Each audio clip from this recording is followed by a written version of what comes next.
Yumi Jong से कहती है कि जोंग, जिस तरह मैंने तुमसे गलती से अपनी फीलिंग्स को शेयर कर दिया कि भले मैं तुम्हें कितना लव करती हूँ, कि तुम ही मुझसे अपने मन के अंदर की फीलिंग्स को शेयर नहीं कर सकते कि भले तुम मिले क्या फील करते हो। वो कहता है कि वॉट लव यूमी से में हम लोग जिस तरीके से टाइम स्पेंड करते, एक दूसरे के साथ बहुत अच्छे से बिहेव करते और एक मैरिड कपल की तरह रहते, क्या चीज़ बहुत ऑब्वियस नहीं है कि भले मैं तुम्हारे लिए क्या फील करता हूँ। वो कहती है बट स्टिल एटलीस्ट तुम खुद अपने मुँह से मुझे अपनी सारी बातों को बता तो सकते हो ना। जिसके बाद वो फिर से लव करके कुछ कहने के लिए जा तो रहा था, बट अगले सेकंड रुक जाता है और कहता है कि यूमी, अगर भी तुम्हें थोड़ा सा उदास या फिर एंशियस फील हो रहा है तो तुम मुझे बता सकती हो, बट तुम ऐसे मेरे साथ ऐसे बिहेव मत करो कि तुम्हें मुझसे आंसर चाहिए। वो कहती कि वो अच्छा ऐसा है क्या जोंग, तो फिर क्या तुम सही में मेरे साथ वैसे टाइम स्पेंड करना और मेरे साथ रहना रिग्रेट तो नहीं करते। वो कहता है कि यूमी सही में अभी तुम किसी डम की तरह बिहेव मत करो कि तुम ना समझो और तुम्हें कुछ नहीं पता, क्योंकि मुझे पता है कि तुम्हें मेरे अंदर के सारे बात पता है कि भले मैं तुम्हारे लिए क्या फील करता हूँ। वो वेल ठीक है,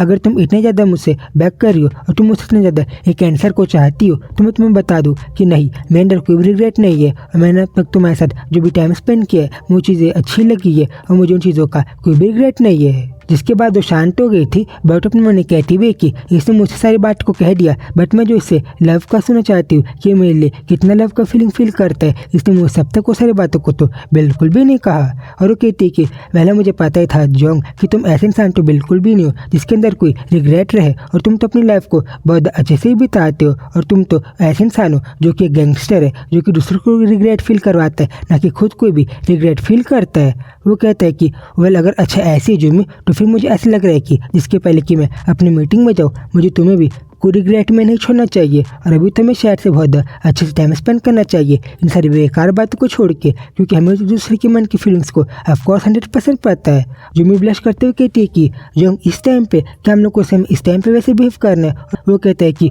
ओ गॉड सही में यूमी क्विक, अभी मैं बहुत बिजी हूँ, इसमें मेरे पास ज़्यादा टाइम नहीं है, मैं तुमसे जैसा कह रहा हूँ अभी मैं वैसा बिहेव करना चाहिए। और तुम्हें पता है ना कि वेल अगर मैं मीटिंग में जाऊँगा तो मुझे आने में थोड़ा सा टाइम भी लग सकता है, मुझे कुछ दिन भी लग सकते हैं, इसलिए भी तुम ज़्यादा कंफ्यूज बिहेव मत करो। और अगले सेकंड वो तो यूमी को अपने थोड़े से कपड़ों को ठीक करने के लिए भी बोलता है। जिसके बाद यूमी वैसा थोड़ा सा कर तो रही थी, बैठो थोड़ा सा हिचकिचा रही थी, जिस पर कहते हैं कि हरी यूमी, तुम्हें मेरी बात को जल्दी से मानना चाहिए और अपने कपड़ों को ठीक करना चाहिए, क्योंकि तुम्हें पता है ना कि मुझे बहुत इंपॉर्टेंट मीटिंग में जाना है। और अगले सेकंड तो वो खुद से यूमी के पास आ जाता है, और फिर जिसके पहले कि कुछ समझ पाए जोंग तो यूमी के कपड़ों को ठीक करने में या फिर उसको थोड़ा सा सेटल करने में वो तो खुद उसकी हेल्प कर रहा था, जो चीज़ तो हमें क्लियरली दिखाई दे रही थी। जिसपे वो कहती भी कि सेम जोंग, अभी तुम मेरे साथ इतना पोलाइटली क्यों बात कर रहे हो जैसे कि मैं तुम्हें कोई किड लगती हो। वो कहता है कि वेल तुम्हें पता है ना यूमी, मेरे लिए कोई और हो या फिर तुम, मुझे तो तुम बिल्कुल एक ब्रैट की तरह लगती हो, बिल्कुल एक छोटी किसी किड की तरह जो कि कभी कभार ना समझ भी बिहेव करती है।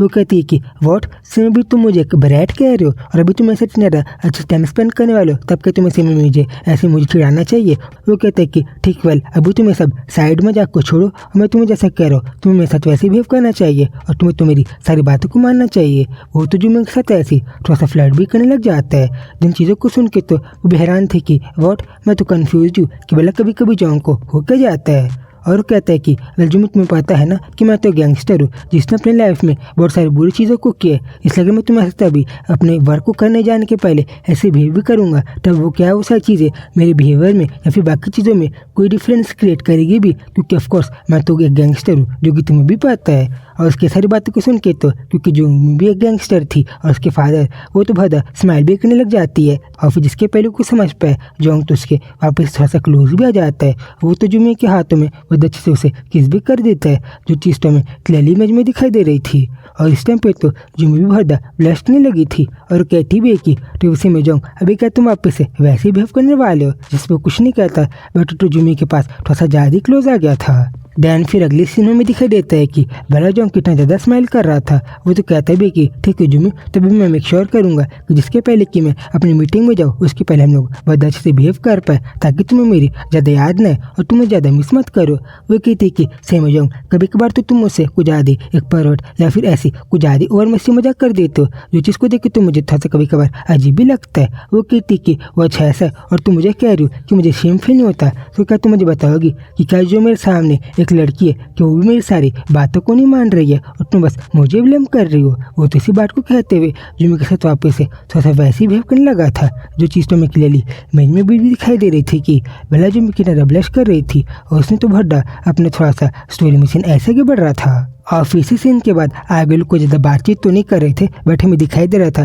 कि जूमी और जोंग भले दोनों की नजर शांत हो गए थे और जूमी जो कि पहले से भी ब्लश कर रही थी वो तो अभी प्रेजेंट में और ज़्यादा ब्लश करने लगी थी। और वो तो कहती भी कि अभी नहीं पता क्यों, बट अगर मैं अपने दिमाग को कोई चीज़ में फोकस भी करना चाहूँ तो मैं वो सारा चीज़ में फोकस बिल्कुल भी नहीं कर पा रही और मुझे ऐसा भी लग रहा है कि अभी तो मैं बिल्कुल कन्फ्यूजन में ही हूँ। मैं तो भदा नहीं पता क्यों, बट भदा शर्मा रही हूँ, मुझे तो भदा थोड़ा सा अलग सा ही फील हो रहा है। और जोंग को देखते हुए कहती है कि सेम है, अभी जोंग की नज़र को तो देखो कि भला मुझे कितना स्वीटली और पोलाइटली देख रहा है, जैसे कि भड्डा इनोसेंट आदमी हो, बल्कि ऐसा तो बिल्कुल भी कुछ नहीं है। और फिर अगले सीन में हमें दिखाई दे रहा था कि जोंग और जूमी दोनों की नजर ब्लश कर रहे थे और जूमी तो नहीं पता क्यों, बट इस टाइम पे कुछ भी नहीं कर रही थी, बट वो तो जोंग की सारी बातों की मान रही थी। और फिर थोड़ी टाइम बाद जोंग की ऐसी बिहेवियर को देख के तो वो खुद कहती भी कि सेम है, अगर हम लोग ऐसी बातचीत करते रहे तब तो मुझे ऐसा लगता है कि मैं तो कम्प्लीटली कुछ सोच ही नहीं पाऊंगी, मैं तो खुद कन्फ्यूजन में ऐसी रहूंगी कि वाला बिचल क्या रहा है। डैन जोंग उससे कहता है कि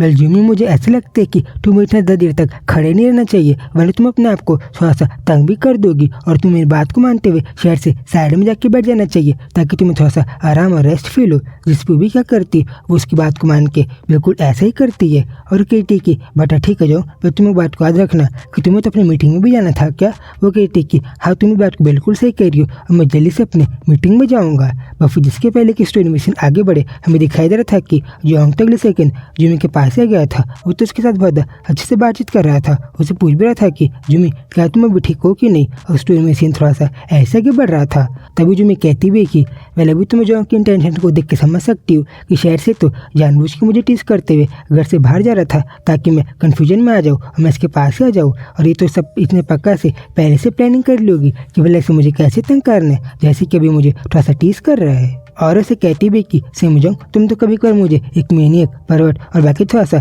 अलग अलग तरीके से बिहेव करने लग जाते हो, जिन चीज़ों को मैं तो कन्फ्यूज हो जाती हूँ कि भला तुम कैसे हो। वो कहते हैं कि ओ वाओ, तो फिर तुम मुझे परवट और तुम मुझे चिढ़ा रही हो और तुम मेरे साथ मस्ती मजाक कर रही हो और तुम इस बात को डिनाई नहीं कर रही कि मैंने तुमसे जो कहा तुम ये सारी बातों को मान रही हो और हम तो भी एक दूसरे के साथ बहुत अच्छे से बातचीत कर रहे, जो चीज़ तो ऑफकोर्स क्लियरली मैं ऐसी स्टोरी में भी दिखाई दे रही थी। टेबू से कहते कि ओजोंग से में अभी तुम इस तरीके से बातें नहीं करना चाहिए क्योंकि तुम्हें पता है ना कि हमारे इस घर में बहुत सारे लोग रहते हैं। वो कहते हैं कि अरे हाँ यही तो मेरा पॉइंट है कि मेरा ही घर और हम दोनों का घर, इसलिए हम लोग यहाँ पे कैसे भी बिहेव करें भले किसी को कुछ फर्क भी पड़ना चाहिए। डैन जूमी जोंग को देखते हुए कहती है कि वेल अभी तो मैं जोंग के आइस को देख के समझ सकती हूँ कि तो पक्का वही जोंग है जो कि किसी की भी बात को नहीं मानता, वैसे जैसे बिहेव करने रहता है ये तो वैसे बिहेव करता ही है, जो कि बिल्कुल इसका डेंजरस एक गैंगस्टर वाला वर्जन है जिसको तो मैं हमेशा से जानती हूँ। ये चीज़ तो ऑफकोर्स हमें जोंग के एक्सप्रेशन को देख के बिल्कुल समझ में आ रहा था। देन तब अचानक से जोंग जूमी से पूछता है कि तो फिर जूमी अभी हमें ऐसी और ज़्यादा बातचीत करना चाहिए